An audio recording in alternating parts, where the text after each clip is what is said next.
Usapang loan at online lending, sa video na to pag-usapan natin itong isa na namang online lending app na makikita natin ngayon sa Play Store. So ang kanyang pangalan po ay si Ese Peso.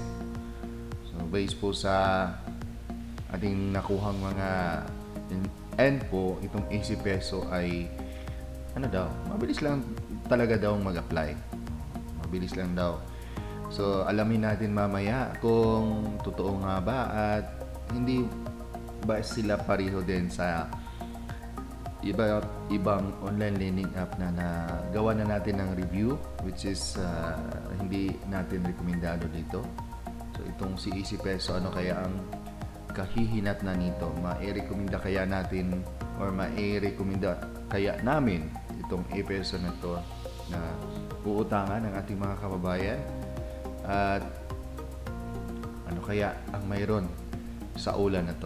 So by the way, ang Ese Peso ay under po siya kay Creditable Lending Corporation. Yan po yung mother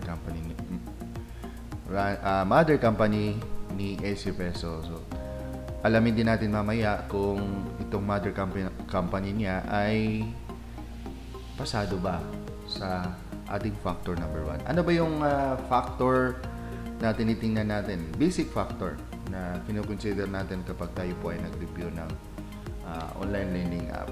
Unang-una, dapat po ay rehistrado sa Securities and Exchange Commission. Pangalawa, dapat hindi po sila loan shark.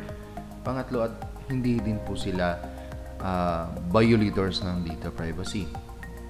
Data privacy, yun yung ginagamit nila ang iyong personal information laban sa iyo kapag kayo po ay pumalya or hindi nakapagbayad sa panahon ng due date. Kung titingnan natin dito sa kanyang description, kaya ng ibang mga online lending app, walang pinagkakaiba. Halos mga nilagay nila ay for promotion or for formality para kayo ay maengganyo, ma-attract na umutang sa kanila. Lalo na yung mga taong nagbe-base lang sa magandang ratings and reviews at parang kinikilig sila pagdating doon sa nakalagay na description. So hindi po lahat maganda, porket maganda ang nilagay ay totoo na po ito. Diba? Yung mga scammer ay hindi naman nagpapakilala na scammer sila. So, ganito din ang mga kalakaran ng mga online lending app. Marami or halos karamihan sa mga online lending app ay masasabi nating legal scammer kasi nagpa-rehistro talaga sila para mangi-scam. Mayroon pa nga ako nakitang video sa isang attorney na sila talaga yung scammer kasi ayaw nilang i-reveal yung totoong sila. Hindi sila nagpapakilala. Pati nga opisina nila ay hindi nila dinideclare, hindi nila kayang sabihin sa mga client nila. So ang nilagay nila dito na loan term ay nasa 180 days, 6 months. Totoo kaya yan? Well, hindi talaga totoo ang mga pinaglalagay ng mga online lending app sa kanilang description. So, alamin din natin mamaya kung ilang araw ba ang loan term nila na dineclare nila kung sakaling rehistrado sila sa Securities and Exchange Commission. Kasi dito 180 days, tapos ang minimum is 120 days. Which is hindi totoo. Then may nakalagay din silang address dito. Well, ang dali lang maglagay ng address, pero sa totoo wala naman doon sa address na to. Hindi ko sinasabi na nagsisinungaling sila, pero mostly po sa nagawa natin ng review ay hindi po totoo yung address na nilagay nila. Anyway, punta na tayo sa tatlong factors at i-consider na po natin. Si Ese Peso ba ay rehistrado sa Securities and Exchange Commission?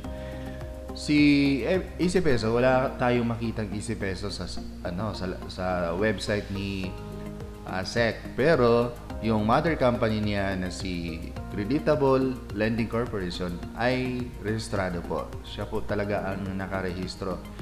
Sa katunayan, kung pupunta tayo sa website ni sec.gov.ph, ang kanilang official website para makita natin yung ano nila, yung pangalan. So sa letter C, o sa listahan ng mga lending companies, nandito po si Creditable Lending Corporation. Nag-grant po yung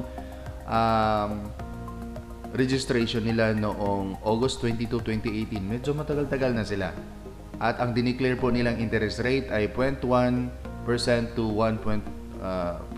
So I think per day to.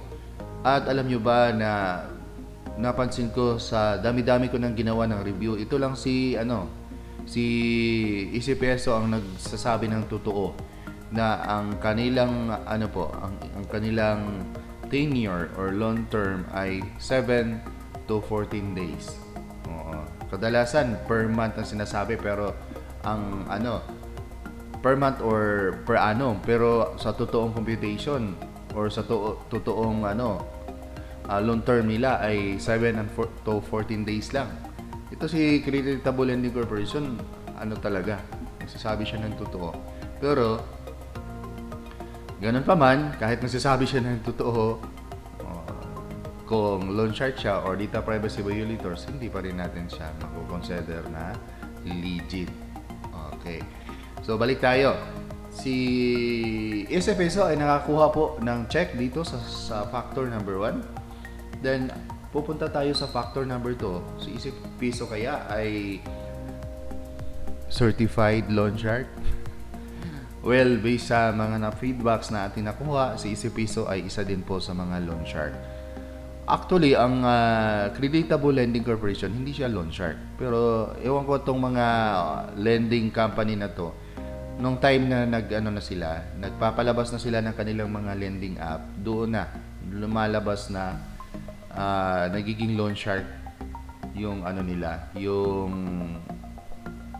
loan process nila, or parang loan computation or approved loan computation, parang ganun.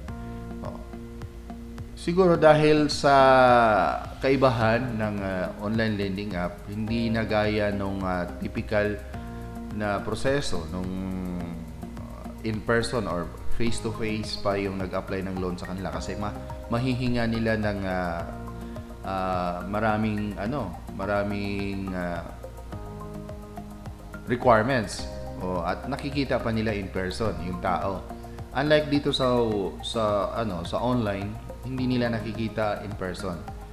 So malamang ito yung dahilan din na umutang ka sa kanila, parang din nila, bumabawi na agad sila bago nila maipalabas yung pera. Kasi yung processing fees sobrang laki talaga, halos kalahati ng iyong inutang ay mawala kasi i-charge nila as service fee or processing fee. Gaano ba talaga kahirap magproseso or mag-asikaso ng loan, di ba? Hindi naman. At kung ang pagbabasihan nila ay yung mga insurance, wala naman silang ganun eh. Gawa-gawa lang siguro nila yon para lang talaga makapang kulimbat ng pera sa mga kababayan natin. So bukod pa dyan sa malaking processing fee, mataas din po ang interest rate. So mag-ingat po tayo dahil si Easy Peso ay hindi po naiiba sa mga loan shark na online lending app. Puwera na lang kung binago nila yung proseso nila. Anyway, there's always a room for improvement and changes naman. Baka binago na nila. So kung kayo po ay may karanasan sa Easy Peso, i-comment nyo po sa ating comment section. Sa kasalukuyan ay mayroon po silang 3.8 star at nakakuha na po sila ng more than 10k na downloads. So bagsak po yung nila, at mapapansin nyo po doon sa mga feedbacks mula po sa mga nagbigay ng feedback ay mga mga fake or mga dummy account, at hindi mga Pilipino yung nagbibigay ng magandang comment sa kanila. So mag-ingat po kayo dahil Maaring ang gumagawa niyan ay mga employee lang din po nila, mga OLA collectors. So, X po si Easy Peso pagdating po sa factors number 2. Factors number 3, nag-violate ba si Easy Peso ng data privacy? Yes po, isa po siya sa mga gumagamit ng third-party collectors. Hindi po sila mismo ang naniningil online. Although yung mga karamihan sa mga lending company or mga online lending app, yung mga mother company nila ay sanay naman sa pakikipag maningil at pakikipag anong tawag doon, approach ng maganda sa mga client nila. Pero pagdating na sa online lending app, wala na, pinapasa na nila sa third party collectors. Mas ata sa kanila, mas easy, mas pabor or easy sa kanila na hindi na sila ang maniningil kundi yung third party. Itong third party collectors dapat talaga mahinto itong hindi lang itong online lending app.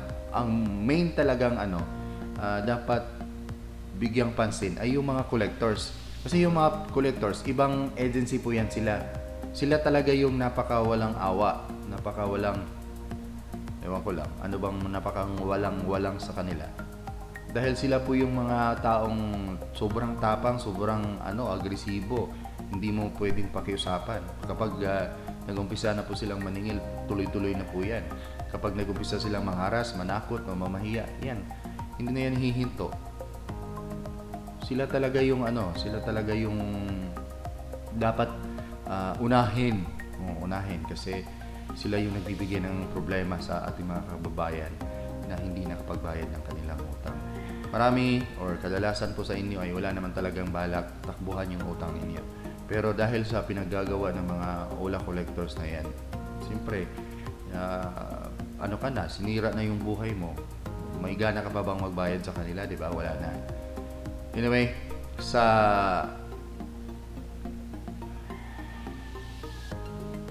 pangatlong factors, si Easy Peso po ay isa sa mga nanghaharas na nanakot at namamahiya na online lending app. So, mas lalo niyong layuan tong Easy Peso na to. Overall, to summarize, ang Easy Peso ay hindi po natin rekomendado dito sa usapang loan at online lending. Layuan niyo po siya at huwag niyo pong subukan. Gaya ng sinabi ko kanina, kung mayroon po kayong karanasan o ay nasubukan niyo po si Easy Peso, kung maganda naman yung dating nito sa inyo, paki-comment po sa aming comment section. So sa lahat ng mga nanonood, kung nagustuhan niyo po ang video na to, paki-like and share and don't forget to hit our notification bell. Siyempre, subscribe na po kayo sa Usapang Loan at Online Lending.